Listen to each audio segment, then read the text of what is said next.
Welcome to the Genius Factory. Enjoy the video. Open the Google app on your phone and tap your profile icon in the top right.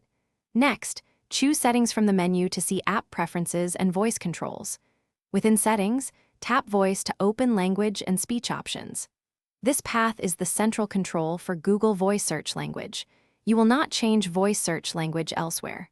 Follow the voice settings to choose or add languages for accurate recognition and responses. Tap Languages in the voice settings to view available language options and dialects.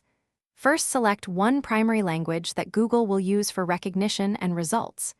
If you speak two languages, tap Add a language to include a second option for bilingual recognition. You can also choose specific dialects like English United States or Spanish Spain when listed. Changing these two entries updates how voice search interprets and responds to your spoken queries. Test the new language setting by tapping the microphone and speaking a short command. Use simple queries like ask for the time or the weather to quickly confirm language recognition.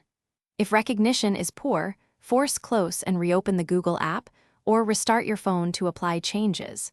Also, check app microphone permissions in system settings to ensure access. Once you hear responses and accurate transcriptions, the voice search language change is complete and ready for regular use. Thanks for watching. If you found this helpful, don't forget to like and subscribe.